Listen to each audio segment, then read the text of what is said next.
Bon Desta, la bibliothécaire, j'espère que toi, derrière ton écran, tu te portes bien, que tu as passé une bonne journée, une bonne semaine et que tu es confortablement installé devant cette vidéo. Aujourd'hui, mesdames et messieurs, est probablement le plus beau jour de ma vie. On est actuellement le dimanche 26 décembre 2021 et j'ai enfin regardé Spider-Man No Way Home.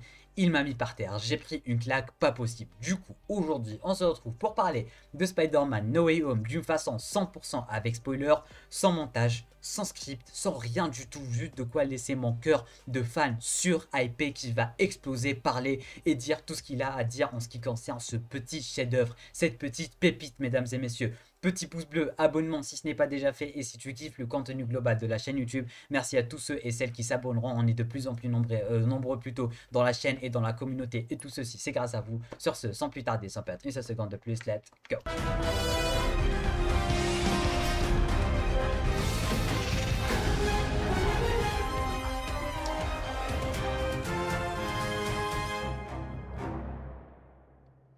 Que dire, mesdames et messieurs, à propos de Spider-Man No Way Home? En fait, le problème avec ce film, c'est que on sait pas quoi dire, on sait pas quoi dire parce qu'il y a tellement, mais tellement de choses à dire. C'est pour ça que je vous donne, mesdames et messieurs, rendez-vous dès demain à 18 h sur la chaîne YouTube pour un live 100% Spider-Man No Way Home avec des invités, de quoi blablater avec vous, de quoi discuter avec vous, surtout que vous savez que les ambiances sur les lives sont super sympas, on peut se lâcher, on peut rigoler, on peut blablater tous ensemble. Du coup, note ça sur tes agendas, surtout que ça fait extrêmement, mais extrêmement longtemps qu'on n'a pas fait de live. Du coup, demain, 18 h sur la chaîne YouTube pour un live 100% Spider-Man No Way Home. Et si tu te poses la question, ça, tu vas t'y habituer. Du coup, que dire à propos de Spider-Man No Way Home? Ça va vraiment être une vidéo du grand n'importe quoi. Hein, du grand n'importe quoi, c'est le mot exact. J'ai ici sur mon iPad toutes les notes. Bon, vous pouvez pas voir, mais j'ai juste ici toutes les notes que j'ai pu prendre en ce qui concerne le film, tout simplement. Et je sais pas par où commencer, je sais pas quoi dire, je sais vraiment pas comment faire cette foutue vidéo parce qu'il y a tellement, mais tellement de choses à dire. Du coup, je vais me contenter de sauter du coq à l'âne et de balancer les idées qui me viennent par la tête. Du coup, la première idée qui me vient à la tête, c'est mademoiselle Mary Jane Watson, du moins Michelle Watson, parce que oui, apparemment, c'est vraiment la Mary Jane qu'on connaît, du moins, elle s'appelle Watson. Et voilà, c'est plutôt cool, c'est plutôt cool. Elle a toujours été Michelle Jones, mais cette fois-ci, on sait que c'est vraiment Watson, c'est vraiment Mary Jane Watson, mais du genre, il n'y a pas le Mary Jane, il n'y a que le Watson, du coup, un petit easter egg, ma foi, plutôt sympathique dès le début du film et tout, qui fait extrêmement plaisir. Genre, juste ça, en fait, juste ça, ça m'a mis dans un état d'excitation pas possible et c'était bizarre, mais c'était, ma foi, plutôt cool. Jameson, on va en parler, Jameson et son petit fond vert et tout, tout pété, c'était, ma foi, plutôt sympathique. Je suis en train de regarder parce que je sais pas comment faire cette foutue vidéo, mesdames et messieurs. Et du coup, on va directement arriver au fameux moment où tout le monde va découvrir l'identité secrète de Peter Parker. Et c'est là où la merde va commencer. Et en fait, le truc avec ce film, c'est qu'on voit pas le temps passer. Genre, les événements vont arriver les uns après les autres d'une façon pas possible. Tu es en train de suivre un événement et là, il y en a un autre qui arrive. C'est tellement, mais tellement bien foutu. T'arrives pas, du moins, t'arrives à suivre d'une façon pas croyable. Et ça fait, c'est stylé, c'est beau. Et tu te décroches pas de l'histoire, tu te décroches pas du film en général. Et du coup, ça aussi, ça fait vraiment partie des forces de ce film. Du coup, après avoir découvert l'identité de Peter Parker, mesdames et messieurs, on a la fameuse, du moins le fameux caméo de Charlie Cox, mesdames et messieurs. Et là, il y a eu la pierre qui est arrivée après. Il a fait ça. Il a tenu la pierre. Il lui a dit comment t'as fait. Il lui a dit je suis un bon avocat et tout. C'était super hilarant pour un cœur de fan comme nous. J'ai hurlé, j'ai gueulé. C'était fou, c'était énorme. En fait, juste le fait de voir son petit truc là pour les aveugles, je sais même pas comment ça s'appelle. Les cannes, voilà, les cas des aveugles. J'étais comme un dingue, j'étais comme un malade. Et ça aussi, c'était super cool. C'était ma foi un tout petit caméo, mais ça confirme juste le fait que Charlie Cox est toujours Daredevil et c'est lui le Daredevil du MCU et qu'il est pas prêt de partir. Et le mec, il est fou, il est tellement stylé, il est tellement fort, il est tellement badass. Sa série, c'est une claque, sa série, c'est une des meilleures, voire la meilleure série Marvel tout court. Et du coup, ça fait extrêmement plaisir de le revoir. Et bon, je voulais vraiment parler encore plus de lui, du caïd et tout, mais ça va être le sujet d'une autre vidéo. Du coup, on va continuer avec les petits trucs bizarres que j'ai pu découvrir en regardant le film, du moins les petits easter eggs. Alors je sais pas vraiment si vous les avez découverts ou pas, mais moi en regardant les films, j'ai pris mon iPad et dès que je vois quelque chose de louche ou quelque chose qui pourrait attirer mon attention, bah je l'ai tout simplement noté. Et du coup ici j'ai tout simplement écrit le débile, parce que oui, le débile de Iron Man est présent dans le film. Et vous allez voir qu'il y a, ma foi, pas mal, mais vraiment beaucoup d'easter eggs dans ce film, que ça soit des easter eggs, que ça soit des mentions, que ça soit des mèmes. Vous allez voir, il y a des trucs de malade. Ils ont vraiment mis le paquet, que ça soit pour la trilogie Homecoming, pour la trilogie Amazing, ainsi que pour la trilogie Amazing, voilà, j'abuse un peu, mais pour les deux films Amazing, ainsi que pour la trilogie de Tobey Maguire en général, il y a des références de malade, il y a des mèmes, il y a de tout, il y a vraiment de tout. Et du coup, on a le débile qui est dans la maison de Happy. Le débile, je rappelle, c'est le petit robot qu'avait Tony Stark dans Iron Man 1, 2 et même 3. C'est lui qui répare les trucs et tout. Il avait même un chapeau dans Iron Man 3, si je dis pas de bêtises. Et du coup, il est tout simplement dans la maison de Happy. Et c'était cool de le revoir tout simplement. J'adore tous ces petits trucs que nous fournit le MCU ainsi que Sony en général. Juste en tant que fan, nous, quand tu regardes depuis tout petit, ou du moins quand tu regardes depuis longtemps, et que tu reconnais tous ces petits trucs, c'est vraiment des trucs minuscules et que même des grands fans pourraient ne pas reconnaître, du genre, parce que c'est tellement des trucs cons en fait, mais ils font attention à tous ces petits détails. Et ça me met dans un état incroyable. Franchement, j'ai vu le débile, j'étais comme un dingue. Je suis peut-être débile, d'accord, je l'avoue, mais j'ai vu le débile, j'étais comme un dingue. Et du coup, c'était plutôt cool de le voir dans la maison de Happy, tout simplement. Et du coup, ici, quand Peter était en train de parler à MJ au téléphone, on a vu MJ en train de, enfin, quand elle était en train de lui parler, on a vu la fameuse chambre de MJ, et du coup, on voyait coller des photos, ou du moins des dessins qu'elle avait faites elle-même dans Spider-Man Homecoming. On avait eu même le principal, là, du moins le mec qui était en train de surveiller les élèves qui étaient aux heures de colle. Rappelez-vous, quand elle était en heure de colle, il lui a dit qu'est-ce que tu fous là? Elle lui a dit je suis pas en colle, mais j'aime bien faire des portraits de gens malheureux. Et du coup, tous les portraits de ces gens malheureux sont dans sa chambre et sont accrochés sur son lit. Et ça aussi, tous ces petits trucs qu'on voit, ça fait plaisir. C'est vraiment énorme en fait. Et du coup, pour continuer avec ce petit délire, voilà, je pense que ça n'a rien à voir. Mais moi, ça a un peu attiré mon attention. Le petit livre de Flash qui s'appelle Flashpoint. Voilà, je pense, bon, ça n'a aucun rapport avec DC Comics, mais j'ai trouvé cool de le mentionner durant cette vidéo, tout simplement. Du coup, si tu veux appeler cette vidéo les trucs que Namiat a découvert en étant en train de regarder No Way Home, tu peux l'appeler comme ça, mais tout ce que je veux, c'est juste parler en fait. Je veux parler, je veux dire des trucs qui me viennent à l'esprit et parler de ce film. Et du coup, vous pouvez me répondre dans les commentaires et du moins demain durant le live, tout simplement. Du coup, on va directement enchaîner par Mademoiselle Betty, Betty Brandt, celle qui était tout le temps dans la télévision dans Spider-Man Homecoming ainsi que dans Spider-Man Far From Home. Et du coup, maintenant, elle est adulte. Du moins, elle n'est pas adulte, mais elle a terminé le lycée et du coup, elle travaille déjà dans la télé. Et c'était elle qui était, enfin, on l'avait vu devant Midtown quand Peter était en train d'entrer à Midtown tout simplement. Et du coup, voilà, je voulais juste en parler parce qu'elle a grandi et du coup, elle est plus au lycée, quoi. Voilà, c'est ce que je voulais dire.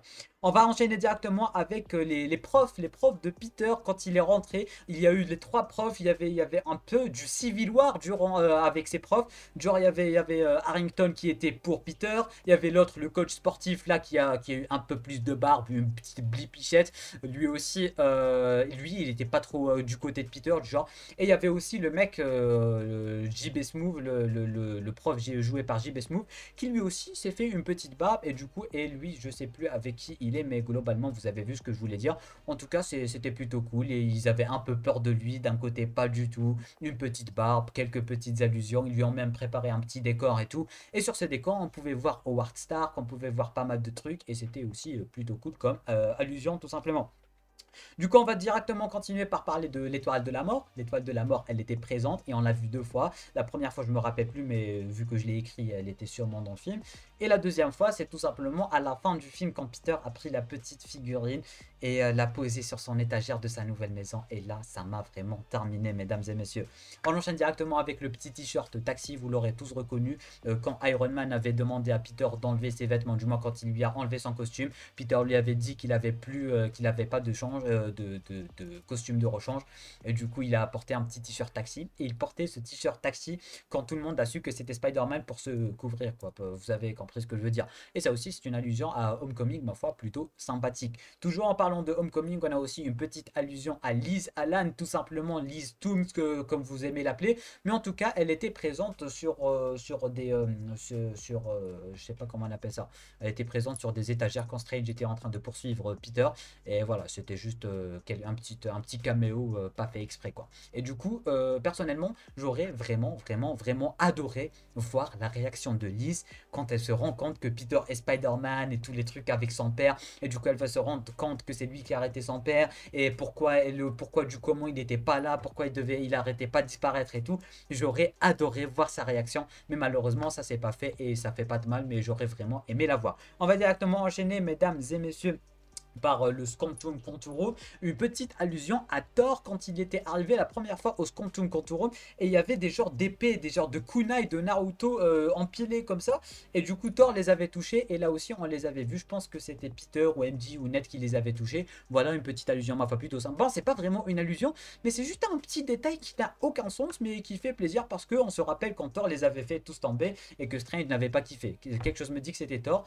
Bon, c'était pas Iron Man. Iron Man, c'était le chaudron du cosmos, si je dis pas de bêtises, mais du coup, cette fois-ci, c'était vraiment Thor qui les avait touchés. Mais bon, ça, c'est aussi qu'un détail.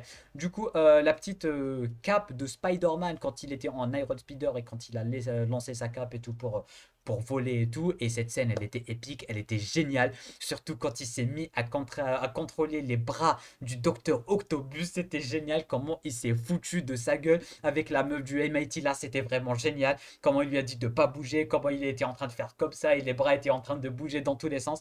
C'était cool. Encore une fois, on nous montrait à quel point ce Peter est un peu un gamin. Et vous allez voir que ça a changé tellement vite et qu'on s'y attendait vraiment, mais vraiment pas du tout.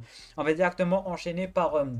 toujours par la fameuse scène du pont, mesdames et messieurs. On avait une scène où une voiture était tombée du pont et que Peter est sauté et l'a rattrapé de la même façon que Andrew avait rattrapé une voiture dans The Amazing Spider-Man lors de l'attaque du lézard durant le pont, tout simplement. Et on a eu durant la même scène une autre scène un peu comme celle de Amazing Spider-Man où on avait tout simplement le lézard qui avait poussé la voiture du mec là qui était en tête de Oscorp à la place de Norman Osborn. Et du coup, le mec, il avait poussé la portière par ses pieds. Je sais pas si vous vous rappelez de la scène. On a eu une même scène avec la meuf de l'MIT. Genre, la voiture, elle était collée au truc du pont et du coup, elle pouvait pas ouvrir la porte. Du coup, elle l'a tapé avec les pieds. C'était une petite allusion aussi à la scène de Amazing Spider-Man. Bien évidemment, je pense que vous l'aurez remarqué. Et là, j'ai l'impression de passer pour le mec dans Halluciné. Salut Michel. Bref, on va directement enchaîner par la référence à chacun son univers. Là, mesdames et messieurs, on va parler des méchants. Et du coup, j'ai une petite allergie, mais j'ai la flemme de faire le montage. Du coup, je vais tout simplement faire comme Gwen. Je pense que Gwen, elle faisait comme ça. Et du coup, je vais boire un peu d'eau. Mais excusez-moi, mais il faut que je bois parce que j'ai beaucoup de choses à dire et j'ai la flemme de monter une vidéo d'une demi-heure. Voilà. On va directement enchaîner maintenant les méchants. Ils sont là, Doctor Strange a pu réunir pas mal de méchants et du coup Peter est parti chercher Electro ainsi que l'Homme Sable et du coup l'Homme Sable a sauvé Spider-Man puis il s'est rendu compte que ce Spider-Man là n'est pas son Spider-Man, du coup il a décidé de le désauver puis Spider-Man l'a mis dans ce Quantum Quantum dans les pièces bizarres et tout. Et là, chacun a commencé à parler de son univers. Et là, c'était génial. Et c'est là qu'on a eu la confirmation que c'était bel et bien les vrais personnages et que j'avais tort durant ma vidéo analyse du trailer ou durant ma vidéo où j'avais abordé le fait que ça pourrait être des variants plutôt que les personnages qu'on connaissait. Mais finalement, c'est vraiment les personnages qu'on connaissait juste avant leur mort en fait. Juste avant qu'ils crèvent, ils se sont téléportés. Et du coup, ça fait extrêmement plaisir de savoir que c'est vraiment les mêmes personnages qu'on avait connus quand on était petit ou du moins quand on était ado. Ça va dépendre de chacun d'entre vous, ou même quand tu étais adulte et que maintenant tu es un peu plus adulte qu'adulte, mais du coup tu es un peu vieux, mais tu auras compris ce que je veux dire. Du coup le docteur Octopus a parlé de Norman tout simplement. Norman a parlé d'Octopus, puis on a eu Electro qui a parlé du lézard, le lézard qui a parlé d'Electro. Vraiment tout le monde parlait de tout le monde et du coup chacun a parlé de son Spider-Man, comment il s'est fait arrêter et tout. J'ai trouvé vraiment ça génial, c'était rempli d'émotions. Et du coup s'il y a un petit truc que je peux reprocher au film en ce qui concerne le point des dimensions, c'est juste électro en fait. Le mec il a glow up très rapidement. Je sais pas si vous voyez le délire, parce que dans Amazing Spider-Man, le mec il était un peu bizarre quoi. Il était un peu bizarre, les lunettes, les dents et tout. Et là, le mec il est directement devenu badass. Directement, le mec il est devenu badass.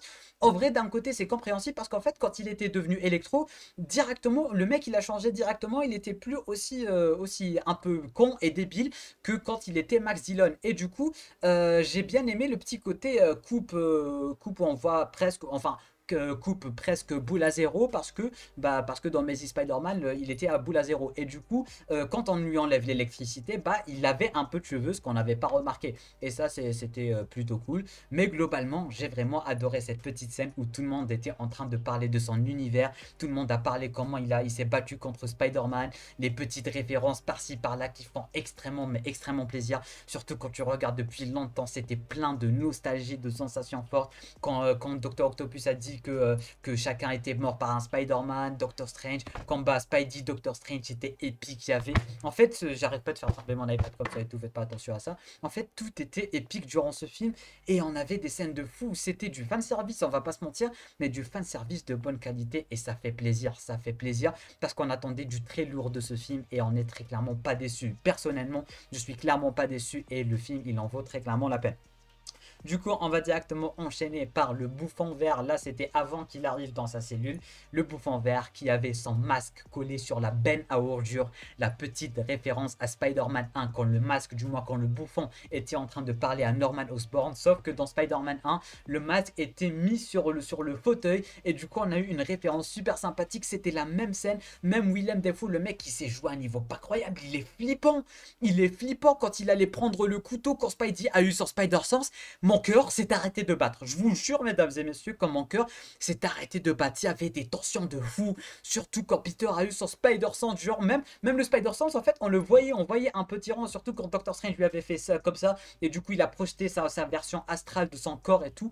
C'était fou, c'était fou. Mais du coup, la fameuse scène du bouffon, le bouffon, quand il a pris le poignard, mesdames et messieurs, quand Spider-Man avait son Spider-Sense, il comprenait pas ce qui se passait. Personne comprenait ce qui se passait et tout. C'était fou, mon cœur a arrêté de battre, c'était tendu de partout, j'avais peur. Et du coup maintenant pour revenir à Willem Dafoe, il fait peur, il sait jouer le bouffon en fait, et du coup pour revenir maintenant à la scène du fauteuil, c'était la même, même la façon de parler de Willem, c'était la même, et après il s'est dit vas-y je vais casser le truc du bouffon, mais finalement c'était le bouffon qui avait cassé le truc du bouffon, et que bah, le Norman, bah, il en est pour que dalle. Et du coup en parlant de Normal, en parlant de cette fameuse scène, maintenant il est parti au fils, puis du fils, Spider-Man l'a pris et tout, je suis moi-même un scientifique, mesdames et messieurs. Je suis moi-même un foutu scientifique. Ces petits trucs là, ces petits trucs de rien du tout, ils me mettent par terre. Ils me mettent par terre. Genre, ils sont en train de reprendre des mèmes, ils sont en train de reprendre des scènes maintenant devenues cultes. Genre, ils lui ont dit, tu dis ça, et ça va faire plaisir aux gens. Il y a des gens, ils vont pleurer. Et personnellement, je fais partie de ces gens qui ont des larmes aux yeux juste quand tu dis, je suis un scientifique moi-même, quoi. Tu vois le délire où il est parti très loin. Du genre, juste ces petits trucs là de rien du tout il nous. Bah, je sais plus quoi dire. On a beaucoup d'émotions, quoi. Vous voyez ce que je veux dire. Et du coup, maintenant, on va continuer par le fameux téléphone cassé de Peter. Je sais pas si vous avez remarqué. Spider-Man Homecoming, il avait un téléphone cassé. Spider-Man Far From Home, il avait un nouveau téléphone, mais lui aussi, il était cassé. Et du coup, là, il a un autre nouveau téléphone, cette fois-ci un peu plus sophistiqué, parce qu'apparemment, il a un peu plus d'argent. Mais lui aussi, il est cassé. Voilà, je voulais juste en parler parce que dans chaque film, il avait un téléphone cassé. Et ça se voit qu'il est paumé. En fait, c'est pour montrer qu'il est paumé. Mais le problème, c'est que lui, il est pas paumé. Du moins, avant la fin du film. La fin du film qui m'a mis par terre et du coup, j'ai pas pu m'endormir. Du coup, là, ça fait 24 heures, j'ai pas dormi.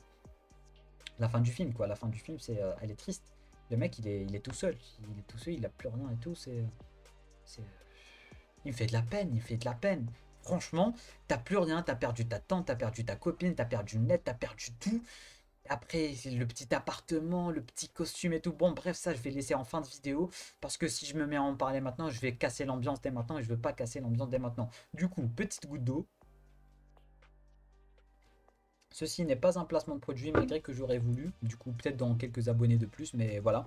On va directement enchaîner, mesdames et messieurs, par le Spider-Sense. On en avait parlé, la fameuse scène où Peter a sauvé un peu tout le monde. Il a sauvé Octopus. Octopus, il était fou de joie d'avoir le contrôle à nouveau. Octopus, il est gentil, comme on l'avait dit durant les analyses de bande-annonce, tout simplement. Et c'est le bouffon vert lui-même qui est un peu méchant. Enfin, c'est lui le méchant. C'est pas qu'il est un peu méchant. Du coup, l'homme sable, on comprend pas trop comment ça s'est passé avec lui. D'un côté, il était gentil, d'un côté, il est devenu méchant. On comprend pas du tout parce que, surtout que de base, il est gentil en fait, l'homme sable. Mais on sait pas. Je comprends pas pourquoi il s'est cassé avec Electro et compagnie alors que de base, il était gentil.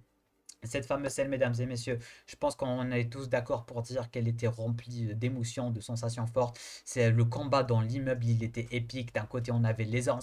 En fait, on sait même pas pourquoi tel et tel méchant a fait telle et telle chose, alors que de base, ils sont potentiellement, enfin, non pas potentiellement gentils, mais d'un côté, ils sont un peu gentils. Que ça soit Lézard, que ça soit aussi l'homme sable, tout simplement. On ne sait pas pourquoi ils ont fait ceci et cela. Electro, d'accord, il voulait de l'énergie, on s'en balance. On a aussi le bouffon, c'est le bouffon. Mais les autres, on ne comprend pas trop pourquoi ils ont fait telle ou telle chose. Et du coup, je ne comprends pas. Bref, cette scène-là marque la fin de Tante May, mesdames et messieurs. Et c'était triste. C'était triste à un niveau pas croyable. C'était triste, mais à un niveau, les gars. Surtout quand elle lui a dit un grand pouvoir implique de grandes responsabilités. Là, on pouvait flairer. Là, on pouvait flairer qu'elle allait mourir parce que quand tu dis ce mot, tu crèves après. Quand tu dis ce mot à Peter Parker, tu crèves après. Du coup, évitez de dire ce mot à Peter Parker parce que vous allez mourir. Et le truc, en fait, c'est que j'ai eu de l'espoir. J'ai eu de l'espoir, je me suis dit, elle s'est relevée. Je me suis dit, elle s'est relevée. Elle s'est relevée, tout est bien qui finit bien. Je me suis dit, ouf, c'est bon, tout va bien, elle va pas mourir. Parce que de base, quand j'ai vu le truc, la transpercée et tout, je me suis dit, ah, j'étais dans tous mes états. Là, mon cœur s'est arrêté de battre pour la deuxième fois. J'étais dans tous mes états. Je me suis dit, ok, c'est la merde, je l'adore, Tante May et tout. En plus, elle a 56 ans, ça se voit pas et tout. Mais bon, vous voyez ce que je veux dire. Après, elle s'est relevée. Après, elle s'est relevée. Tout est bien qui finit bien. Tout était nickel. Hein. Elle allait super bien. Elle allait super bien. Puis, elle est morte. Et là, c'était un choc. Là c'était un choc. Là, c'était carrément un choc. Et sa mort, elle était elle ressemblait beaucoup trop à la mort de Gwen. Non pas la mort en elle-même, mais la façon dont Peter était en train de la regarder, dont Peter était en train de lui parler, comment il est devenu tout rouge et tout. C'est la même que la mort de Gwen. C'est la même. Même la façon de lui parler, reste avec moi, réveille-toi, ouvre les yeux. Et ça, c'était triste. Peter a perdu déjà Tony Stark. Maintenant, il a perdu sa tante. Tout est de sa faute. Le mec, il est démoli. Et c'est là qu'on a eu une des plus belles scènes du film. Quand il était tout seul avec de la pluie, avec son masque à la main comme ça, il était en train de regarder la fameuse émission de Jameson et tout. C'était triste à un niveau pas croyable, ça m'a démoli, mais ça m'a démoli. Il était énervé et triste à la fois, tout était de sa faute, sa tante est morte à sa faute. C'était très chaud, c'était très chaud et c'était rempli d'émotions. J'avais les larmes aux yeux. J'ai pas pleuré, ne vous inquiétez pas parce que vous savez que je pleure tout le temps. J'ai pas pleuré. J'ai eu les larmes aux yeux, mais c'était pas assez triste pour me faire pleurer. Voilà, je suis Batman et tout, je suis fort et tout. La petite goutte d'eau en secrète. Et du coup, on va arriver, mesdames et messieurs. On va arriver, mesdames et messieurs, à la fameuse arrivée du GOAT, mesdames et messieurs. À la fameuse arrivée du meilleur Spider-Man de tous les temps. Monsieur Andrew Garfield. Le Spider-Man de Andrew Garfield. Comment il est arrivé? Avec Ned qui faisait ses petits tours de passe-passe. Et là, on voit d'énormes yeux blancs. On voit d'énormes yeux blancs. Et quand c'est des yeux blancs, on peut se dire que c'est un autre Spider-Man. Mais cette fois-ci, les yeux blancs, ils étaient énormes. Ils étaient énormes. Et là, il a commencé parce que lui, il a des gestures un peu bizarres. Et du coup, il a fait un petit coucou et tout. Après, il est arrivé, il est sauté. Après, il était un peu plus musclé et tout. Il a sauté. Et en fait, il est beaucoup plus drôle qu'avant. Déjà qu'avant, j'adorais son humour et tout. Sa confiance en lui. Il était devenu beaucoup plus drôle. Et là, il est arrivé et tout. Et il y avait la tante de Ned, de MJ. Je sais pas trop, on sait pas trop c'est qui elle.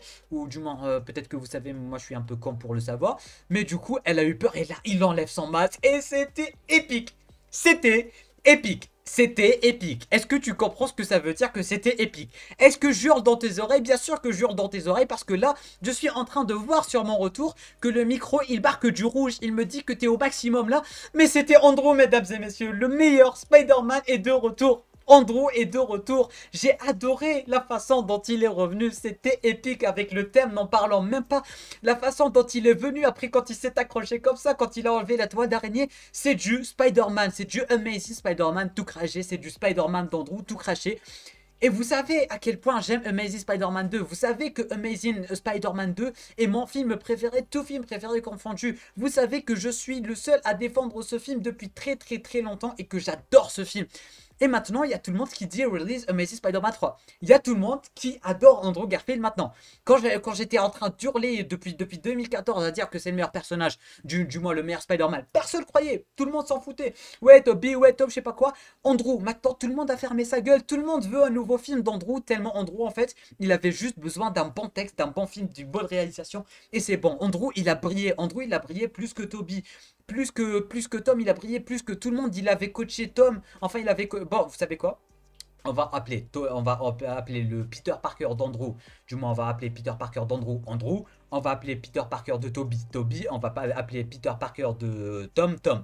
Parce que quand on dit Peter, ça marche pas, tu vois. Du coup, on va les appeler tous. On va les appeler par leur nom d'acteur. Mais là, on n'est pas en train de parler de leur nom d'acteur. On est en train de parler des personnages. Est-ce que tu me suis? On va les appeler par leur nom d'acteur. Sauf que je suis en train de parler des personnages. Du coup, Andrew, alias Peter Parker de Amazing Spider-Man, c'est le meilleur. C'est le meilleur, il a brillé comme jamais, il a coaché le Peter, enfin il a coaché Tom comme jamais, il a coaché plus que Toby, il a même aidé Toby d'une façon ou d'une autre. En fait c'est un peu, il a représenté le Spider-Man expérimenté plus que Toby. Il a représenté le Spidey expérimenté plus que Toby, le Spidey qui sait ce qu'il fait, le Spidey qui fait ça depuis longtemps, il avait même un peu de barbe. Toby il avait presque rien, il avait un peu de barbe, il avait glow up, il était devenu un peu musclé. Il était fou, il était fou, il était à son paroxysme, il était à son maximum. Il avait un peu de barbe pour montrer à quel point il était un peu devenu dépressif, puis il est revenu à la vie et tout. C'était génial. Après, quand la tante de Ned ou je sais pas quoi, on va l'appeler la tante. On va l'appeler la tante. La tante, non pas la tante, genre la tante, une tante, tu vois. Bref, elle lui a dit d'enlever les araignées, il les a enlevées, il a rigolé, il leur a parlé et tout. Franchement, c'était génial, c'était épique. Et là, ils ont décidé d'appeler un deuxième Spider-Man. Et oui, un éléphant qui se balançait sur une toile d'araignée. Du moins, un Spider-Man qui se balançait sur une toile d'araignée. Du coup, ils ont décidé d'appeler un deuxième Spider-Man. Et là, il faut que je bois parce que j'ai mal à la gorge, franchement. J'ai mal à la gorge parce que j'ai crié. Et du coup, là, je suis à... Je pense que cette vidéo, elle va être catastrophique. Hein. Je pense qu'elle va être catastrophique. Franchement, mettez-vous à l'aise. Hein. Mettez-vous à l'aise parce que on est à 26 minutes de tournage. C'est quand même chaud quand même. On dirait un live. Bref, mesdames et messieurs, là, on va parler sérieux. On va parler très sérieux. Ils vont appeler le Spider-Man de Toby. Et là, quand ils l'ont appelé, j'étais choqué. J'étais choqué. Bon, déjà... De base, le Spider-Man de Toby, il est pas drôle, il est pas drôle, il parle jamais, que ce soit en tant que Peter, en tant que Spider-Man, il parle jamais, il est pas drôle, rien du tout, il a zéro émotion le mec, bon il sait pleurer mais il parle pas, il a pas son côté Spider-Man.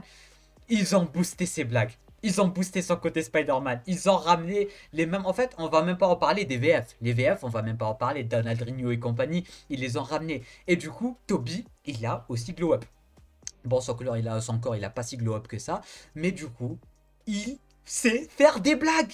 C'est devenu un vrai Spider-Man parce que moi, vous savez que que le Spider-Man de Toby, tout ce que je lui reproche, c'est le fait qu'il parle jamais et qu'il fasse jamais de blagues. Il est beaucoup trop sérieux sans vraiment l'être. Tu vois, des fois, il balance une blague par film. Mais là, il a balancé des blagues, il était drôle. Genre, ah, pourtant, il s'est refermé et tout, c'était génial.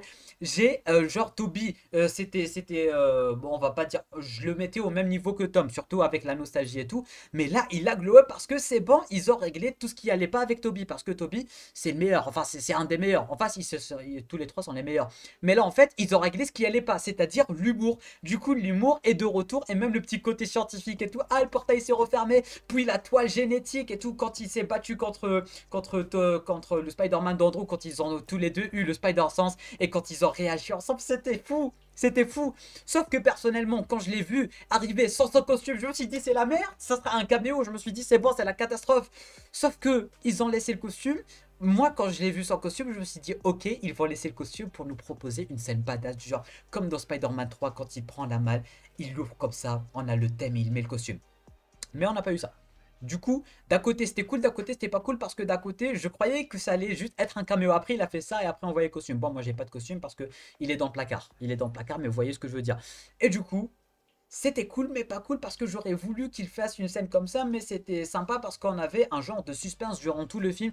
Est-ce qu'il va porter son costume? Est-ce qu'il va pas porter son costume? Est-ce que ça va? Est-ce qu'il a pris sa retraite? Est-ce qu'il a pas pris sa retraite et tout? Et du coup, on se posait beaucoup de questions et dont on a eu la réponse beaucoup trop vite, j'ai envie de dire, parce que les événements ils s'enchaînent et tu ne vois pas le temps passer devant ce film. En tout cas, globalement, l'arrivée des deux Spider-Man, c'était épique. C'était épique, il n'y a rien à dire. C'était fou furieux. Bon, il est un peu glow down en ce qui concerne son corps et tout, mais voilà, il a grandi, il est devenu un peu plus Spider-Man en fait, parce que Spider-Man, il est pas si gros que ça, tu vois. Spider-Man, c'est quelqu'un de maigre et tout, et du coup, ça lui va beaucoup mieux. Ça fait plaisir de voir ce Spider-Man là fait en CGI, je sais pas si vous avez vu, mais il y a eu certaines différences entre ceux de, enfin, entre les trois premiers et entre maintenant, c'est genre le même, mais en mieux, tu vois, et c'était ma foi plutôt sympathique. J'ai l'impression d'être un commentateur TV, tu vois, genre je suis en train de parler et tout, puis je baisse les yeux comme si j'étais en train de regarder, puis je parle. Bref, je me suis perdu dans mes points. On va maintenant parler de la fameuse toile organique et de tous les mèmes qu'ils ont reconstruits. Ils ont refait le mème des trois Spider-Man. Genre, quand MJ leur a parlé, ils ont fait ceci, cela, ceci. C'était super cool, c'était génial, c'était génial. En fait, tous ces petits trucs de rien du tout, ça me hype, ça nous hype tous en fait. C'est du pur foutu fanservice. Ce film, il est bâti sur du fanservice. Mais c'est cool, c'est génial parce qu'en fait, entre nous, en tant que fans, on se disait, ouais, imaginez, ils parlent de la toile organique, ils lui disent, ouais, ta toile, nous on la sort, on la fait en labo et tout, toi, elle sort de toi. Et après, il y a le Spider-Man de Tom, il lui a dit, ouais, et du coup, ta toile, genre, elle peut sortir d'un autre endroit. Puis Toby, bon, ça c'est pour la scène où ils étaient sur l'échafaudage, fameux échafaudage où Andrew faisait comme ça, on va en parler, on va en parler. Mais en tout cas, la toile organique, le fait de la mentionner, c'était super sympa. Le fait de mentionner Harry Osborn, il y avait Ned qui était là en mode oui, est-ce que t'as un meilleur ami toi aussi? Et Toby, il en avait rien à foutre. Il en avait rien à foutre. Genre, Toby, limite, il le haïssait. Et ça, j'ai pas aimé. Ça, j'ai pas aimé, je vais pas vous mentir. Parce que de base, c'est son meilleur ami, il a pleuré et tout.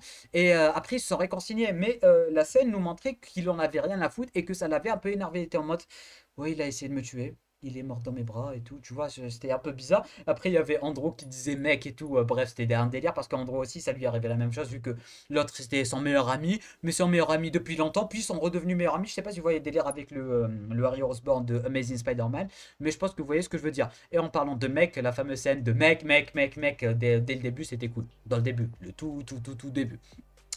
Et du coup, on va directement enchaîner par Andrew qui discute en attendant les méchants, Oncle Ben, toile organique. Du coup, je me suis un peu perdu là. Je vais pas vous mentir que je me suis un peu perdu, mais on va continuer de parler déjà des deux Spider-Man déjà. Quand ils ont parlé de toile organique, c'était sympa, mais j'ai l'impression que je viens de sauter un petit élément parce que là, ils en ont parlé quand ils ont ramené le Spider-Man de Tom. Du coup, là maintenant, ce qu'on va faire, c'est qu'on va parler du Spider-Man de Tom d'abord. Parce que je me suis un peu perdu, mais c'est ma vidéo, je fais ce que je veux. Et de toute façon, on est à 31 minutes de visionnage. Et il n'y a que deux trois d'entre vous, genre juste les vrais, qui vont rester jusqu'ici. Du coup, si t'es resté juste ici, mets un petit commentaire. Tu me dis. Qu'est-ce que tu pourrais me dire? Tu écris 17,57 parce que c'est le moment où je suis en train de tourner cette vidéo. Tu écris 17,57. Non, non, 17,57, ça voudrait dire que tu as écrit le moment où je suis en train de. Enfin, un moment de la vidéo. Du coup, tu écris Andrew slash Toby slash Tom. Voilà, tu écris Andrew. Non, non, non, c'est pas con. C'est quand tu écris. Tu écris because I'm Batman. Voilà, t'écris because I'm Batman, comme ça je vais savoir que t'es resté jusqu'à 32 minutes. Ce qui est vraiment pas mal. Et merci à toi d'être resté juste ici. Du coup, globalement, maintenant, quand ils ont su, quand Ned et MJ leur ont parlé de Spider-Man, de leur Spider-Man, lui ont dit qu'il a perdu Tante May. Et après, ils se sont dit, ils ont parlé des buildings sur lesquels ils allaient eux-mêmes quand ils étaient mal et tout. Ça aussi, c'était super cool.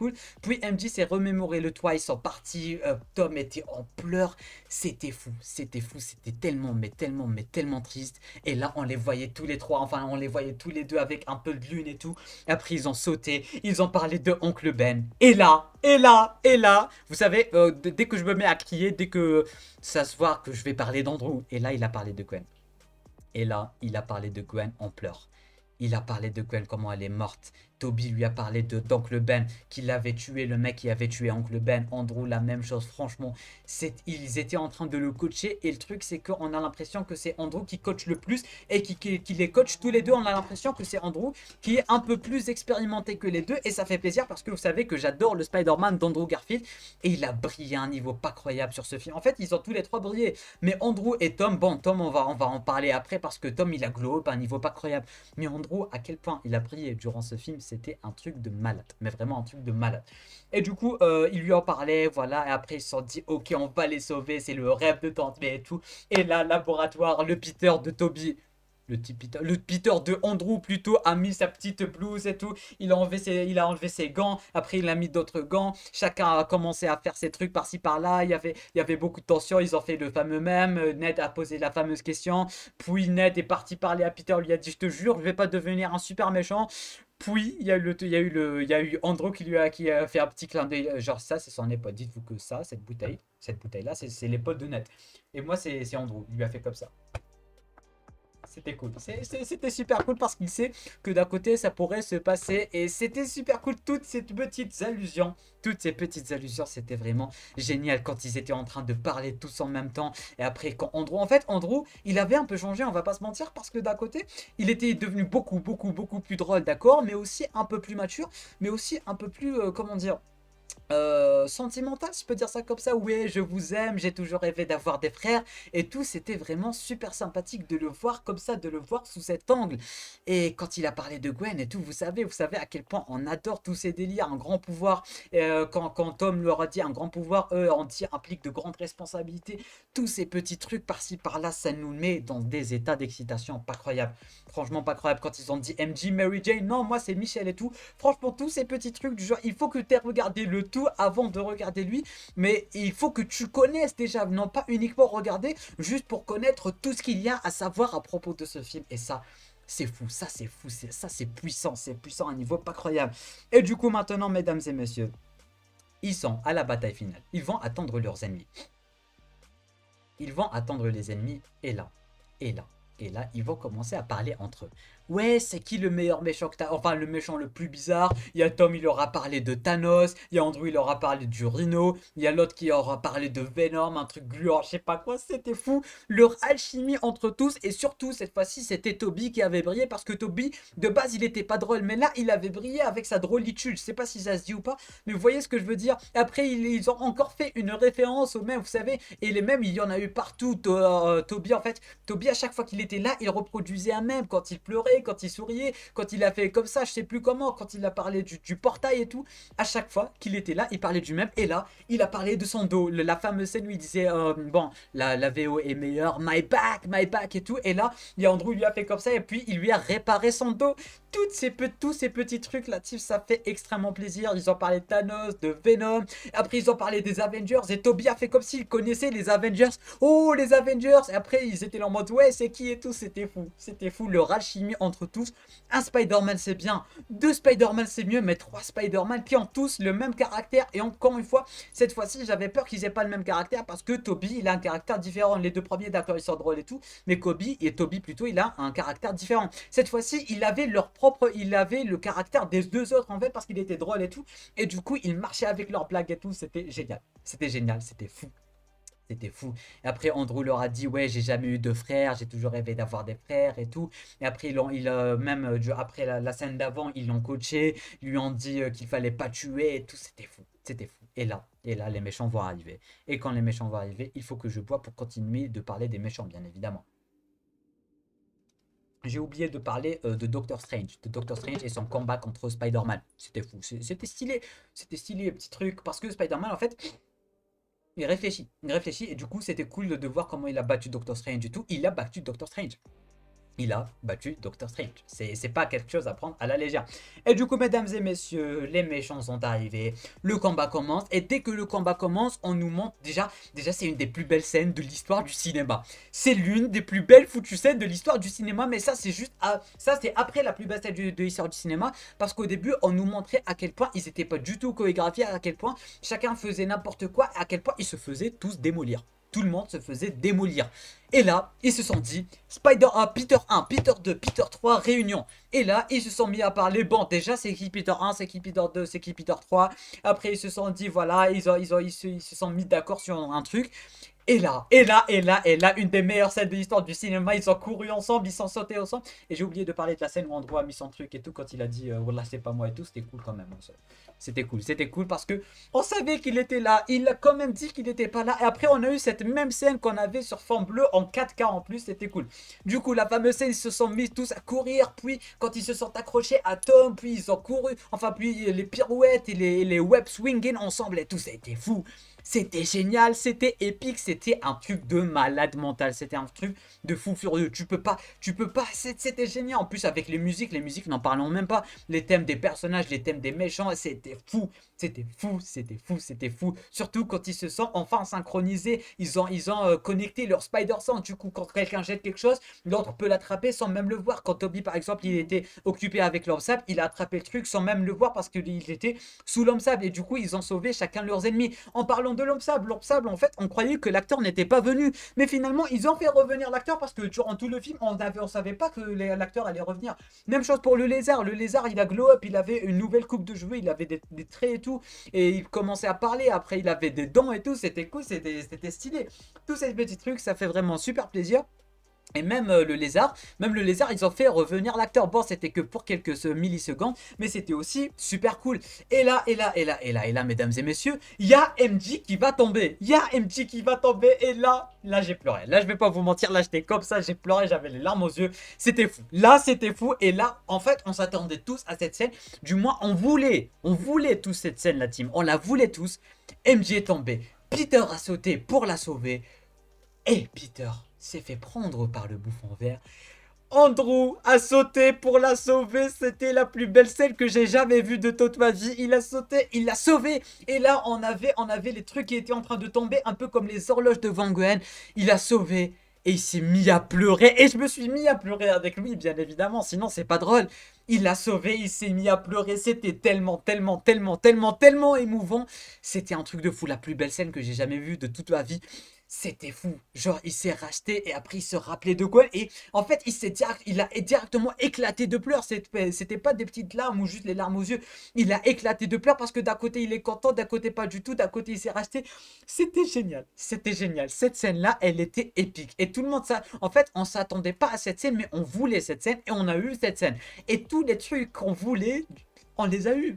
On voulait le même, on l'a eu. On voulait cette scène, on l'a eu. On voulait qu'il parte de la toile organique, on l'a eu. En parlant de la toile organique, quand ils étaient en train d'attendre le méchant, ils en ont encore parlé. Quand Peter lui a demandé d'où ça venait. Après, il leur a dit, des fois, moi, je perds directement mes pouvoirs. Ouais, tu sais, quand ça marche pas ici et tout.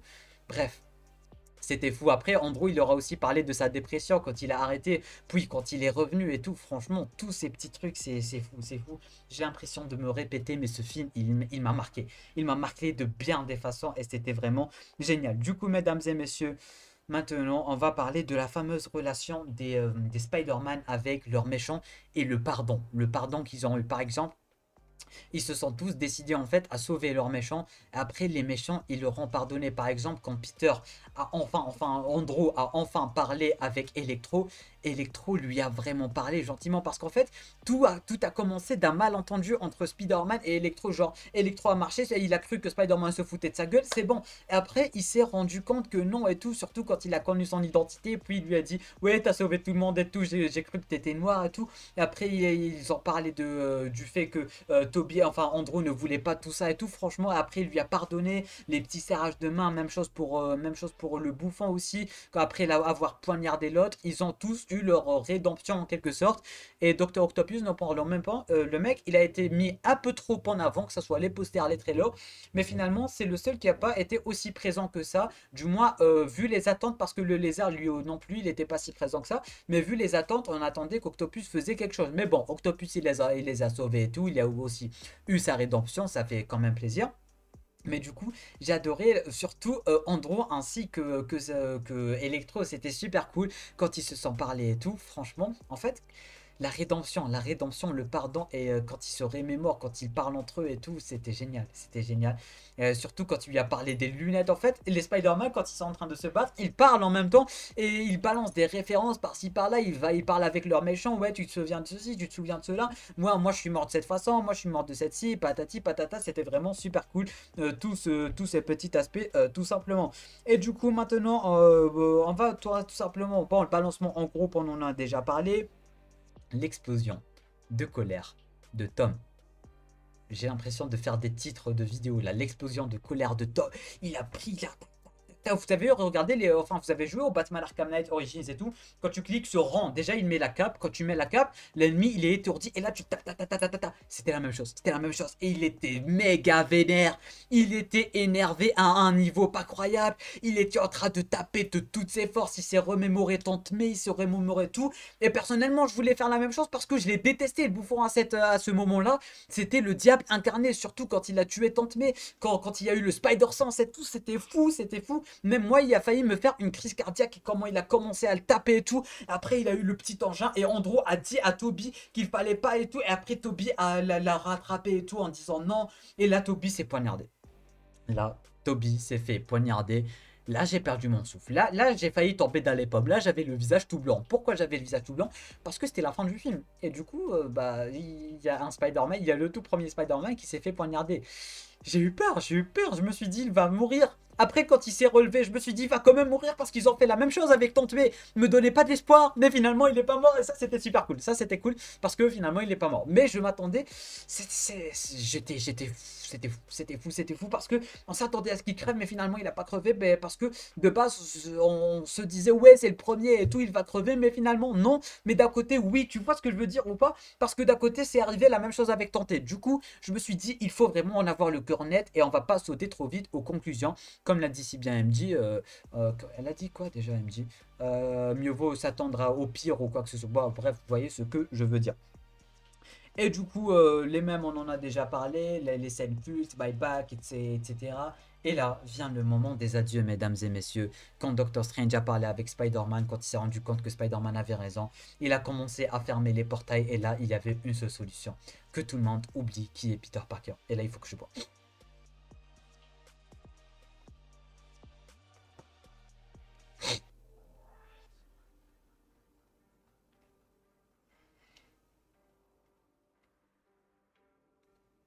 Une minute de silence, les gars, parce que là, c'est l'enterrement. C'est l'enterrement du Spider-Man de Tom Holland qu'on connaît.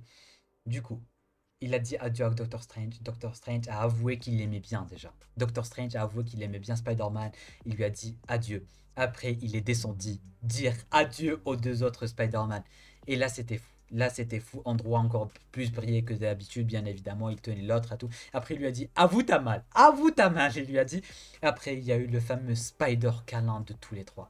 Le Spider câlin, les gars. Le foutu Spider câlin. C'était fou. De Spider câlin. Le Spider câlin, quoi. Le Spider câlin.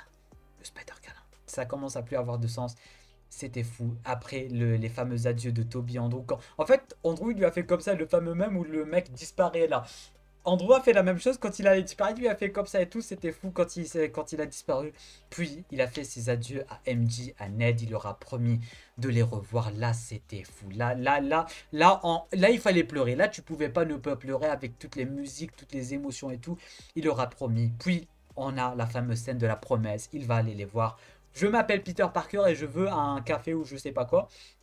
Là, j'étais un peu déçu, je vous avoue, parce que il a tout perdu. Il a tout perdu. Puis il a vu que MJ avait mal, du moins il a vu le pansement d'MJ et il s'est rendu compte que ça aussi c'était de sa faute. Du coup, il a décidé de cacher la lettre et de faire comme s'il ne les connaissait pas. Et du coup, rip sa promesse parce qu'il s'est dit que leur vie serait bien meilleure sans lui. Du coup, il a pris un appartement. Il a plus rien. Il a plus la fortune de Tony Stark. Il connaît plus les Avengers. Plus personne le connaît. Il a plus d'amis. Il a plus de tantes. Il connaît plus les autres Spider-Man. Il connaît plus Doctor Strange. Plus personne connaît Peter Parker. Il est tout seul. Il est dans une situation pire que les deux autres Spider-Man. Et là, on se rapproche de plus en plus du Spider-Man classique, mesdames et messieurs. Et tout le monde s'attendait à ça. Le Spider-Man classique, le Spider-Man tout paumé, qui a que dalle. Parce que depuis tout le début, il nageait dans la fortune de Tony Stark. Il avait tout pour plaire. Et là, il a tout perdu. il a tout perdu. Il s'est fait un petit appartement, et après la petite référence au loyer, on l'a tous vu, on va pas se mentir. Un petit appartement qui ressemble mine de rien à celui de Tobey Maguire, ça aussi une petite référence, on va pas se mentir. Il a construit son propre costume lui-même, il a plus de vie, il a plus personne. C'est devenu la petite araignée sympa du quartier, le vrai Spider-Man. Il a créé son Spider-Man, son costume classique, du coup maintenant c'est devenu le vrai Spider-Man classique. Le Spider-Man paumé, qui arrive à rien, qui a pas d'amis, qui a plus rien, qui est tout seul, qui a pas d'argent, qui galère avec son costume, qui galère avec ses lance-toiles, qui galère avec tout. Un petit appartement, il est seul, il a plus Happy, il a plus Tante May, il a plus MJ, il a plus rien. Et là, on est sur un reboot, mesdames et messieurs. On est sur un reboot. Là, ça va être le Spider-Man qui va briller le plus parce que là, on est de retour vers le Spider-Man qui est le vrai Spider-Man. Là, on est sur le vrai Spider-Man et on s'y attendait tous d'une façon ou d'une autre. Et ça, c'était triste de voir la façon avec laquelle il a tout perdu. Mais vraiment, il a plus rien. Il a plus rien, plus de MJ, plus de Tante May. Il est tout seul. Il est tout seul dans une maison. J'ose même pas me mettre à sa place. Et d'un côté, c'est Spider-Man, son petit costume classique, il a fabriqué lui-même son costume et tout. Il connaît pas les Avengers, et plus personne le connaît. Il est tout seul dans ce monde et c'est triste, c'est très triste. Du coup, ça nous laisse avec un énorme cliffhanger. On veut savoir comment ça s'est passé. On veut savoir si maintenant il va rencontrer la vraie MJ, s'il va rencontrer Gwen Stacy, s'il va rencontrer Harry, parce que maintenant on est sur un potentiel reboot. Bon, pas vraiment un reboot, ce sera le même personnage, mais maintenant il va devoir faire d'autres rencontres. Il va faire. Maintenant, il est tout seul. C'est le Spider-Man classique là. Maintenant, potentiellement, la vraie Mary Jane, potentiellement le vrai Harry Osborn, potentiellement Oscorp, potentiellement, il va travailler en tant que photographe au Daily Bugle. On ne sait pas. Maintenant, il va devoir se débrouiller tout seul. Il va devoir trouver un job. Et le job, est-ce qu'il va devenir scientifique? Est-ce qu'il va travailler au Daily Bugle? Bref, on a pas mal de questions sans réponse, la team. Et on a du Venom. La scène post-crédit, on a du Venom. Venom qui a laissé une petite trace de lui. Du coup, cette fois-ci, sur cette Terre, Venom ne va pas venir de l'espace, sauf qu'il a juste laissé une petite trace de lui. Et quelque chose me dit que c'est de cette façon-là où ce Venom va devenir méchant. Parce que on rappelle que le Venom de Tom Hardy est gentil. Du coup, on sait pas. On sait pas. Et du coup, même le Venom a dit qu'il voulait repartir à New York et tout. Bref, ce film, il était juste excellent. Nouvelle vie pour Peter. Il a tout perdu. D'un côté, on avait beaucoup d'émotions, beaucoup de sensations fortes, beaucoup de pleurs, les trois Spider-Man. C'était génial. C'était génial. Tout ce que j'ai à dire, c'est merci Marvel, merci Marvel de pouvoir nous donner des émotions du genre. Merci Marvel. Il y a pas mieux qu'être un fan de Marvel, surtout à cette époque-là. On a tout pour être heureux, mesdames et messieurs. Cette vidéo est en train de durer 50 minutes, presque une heure, ce qui fait d'elle la vidéo, officiellement la vidéo la plus longue de la chaîne YouTube. Et je doute que tout le monde ait regardé juste ici. Du coup, si tu as regardé jusqu'ici, les premiers ils ont mis Because I'm Batman, je crois. Du coup, si tu as regardé jusqu'ici, mais Toby.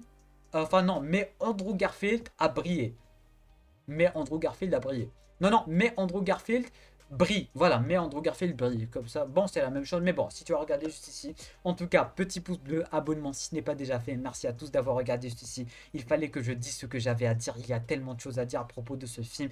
Il y a tellement d'easter eggs, il y a tellement de... Il y a tout, il y a tout, il y a tout, il y a tout. Du coup, il fallait qu'on en parle. Merci à tous d'avoir regardé cette vidéo. Je vous souhaite une bonne journée, une bonne semaine. Portez-vous bien. Joyeux Noël, joyeuse fête d'année. Et rendez-vous dès demain sur le